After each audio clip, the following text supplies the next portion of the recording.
So as we talk about lessons from the desert, we want to be talking about today being prepared in the wilderness. First question would be, is something God's prepared you for? I know that there was a time in my life that I was kind of afraid of a lot of things, and then God put me in a few places where that I was able to kind of trust Him more and not be afraid of what was going on. In fact, one time He even put me in a room with a man with a gun that wanted to take his life, and for whatever reason, that there was this sense of peace because God had been with me every time before, that I wasn't afraid this time, and the man's life was saved, and we're able to work with him. And it was amazing because I didn't realize that all along the way God had prepared me probably for that instance and maybe for other things in my life. And I think that all the time God's doing things in our life. And so, what is something maybe God's prepared you for? We want to talk about today how God prepares us in the wilderness. In fact, we're going to reference Isaiah 40, but I want you to think with me for a few minutes about the Exodus, how the children of Israel, how that they were getting ready to go, and then when they left, there was no way that they could figure out kind of what this wandering was going to be like. They just knew they were leaving a bad place and eventually going to be in a better place. But who knew? I mean, did they know it was going to be 40 years they're going to be in the wilderness, or actually 80 years? But the whole time God was working in them and He was preparing them. In fact, He was teaching them to be a nation. They just needed to trust God. The problem is the first time, after the first 40 years, they still didn't quite trust God, and so it took another 40 years. I don't know what's ahead of you, and you don't know necessarily what's ahead of you, but there's no question that God is at work in our lives. You may not have the same dramatic escape or rescue like those people did, but I do know that whatever you're in right now, that there's probably a way that God's working and doing things, and He's providing you a way out, and He's also providing for you in your future and your journey. Christianity is the most persecuted religion there is in the whole wide world. And the question is, and I don't mean just hardship, I don't mean somebody giving you a hard time because you're following, I mean actually people are giving up their lives every day for Christianity. In fact, Debbie and I had the opportunity to go to the Middle East and see what it's like to be oppressed because you're a Christian, and that if you speak out, you could even lose your life.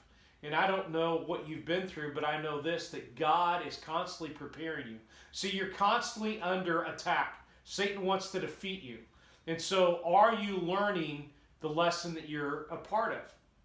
I think about a wise man told me something that I'll probably never forget. He said, some people have 20 years of experience, and some people have 1 year of experience 19 times.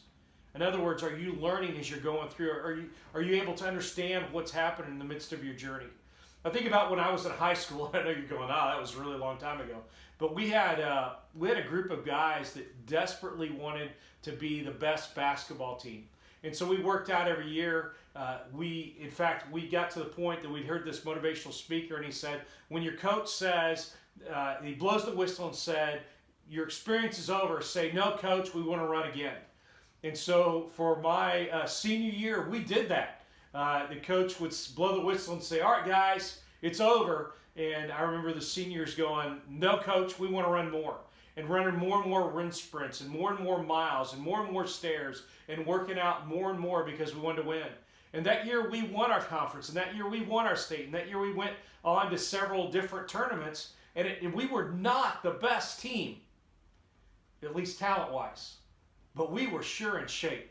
And it's amazing what God did through us because we had worked hard and we were prepared for, the fourth quarter when everybody else was running out of gas. We still had something, no matter what our job was. And so what you're in, I think God is preparing you for what's to come. Your journey is like a spiritual boot camp, that there's life struggles. The amazing thing is when we look at the story of Exodus, we see that 40 years of preparing led them to be what they needed to be as a nation. Most of us wouldn't do 40 minutes or maybe even 4 minutes.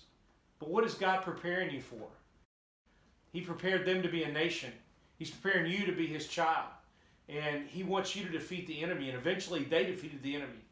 So we get to Isaiah 40, our text for today.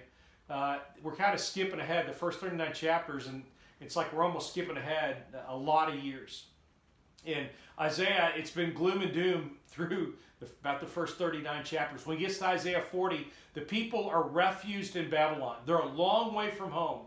There are captives there. Jerusalem's in ruin. Things are not well. But in the midst of this, he says there's hope.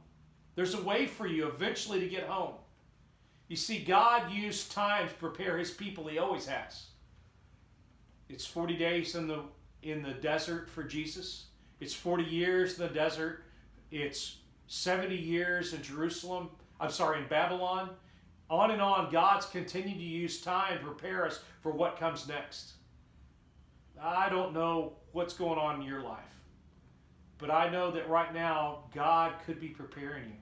What if God's preparing you right now for something great? Maybe when we come out of what we're dealing with right now, that God's going to do great things for you. That God's church is going to make a difference in his kingdom. That he's going to use you. You see, God's always conditioned his people. And why not let God condition you right now for what you can do? So in your desert season, let God use you and condition you, your spiritual boot camp, to be ready to make and do great things for him. Let him work through you. Just trust him and obey him. And if it's 4 days or 4 years or 40 years, let his refining help you to be what God wants you to be. So in just a few minutes, look at these questions. Talk to people in your house. Zoom with somebody. Call them on the phone. Think about the ways that God can use you and prepare you. And maybe challenge each other about the things that God can do. Listen to this at the end of Isaiah chapter 40. In verse 28 through the end of the chapter, he says this. He gives strength to the weary and increases the power of the weak. Even the youth grow weary and tired, and young men may stumble and fall. But for those who hope in the Lord, he will renew their strength. They will soar like the wings of eagles. They will run and not grow weary. They will walk and not faint. If God's preparing you, let him use you, because you can do great things. Talk with somebody about it.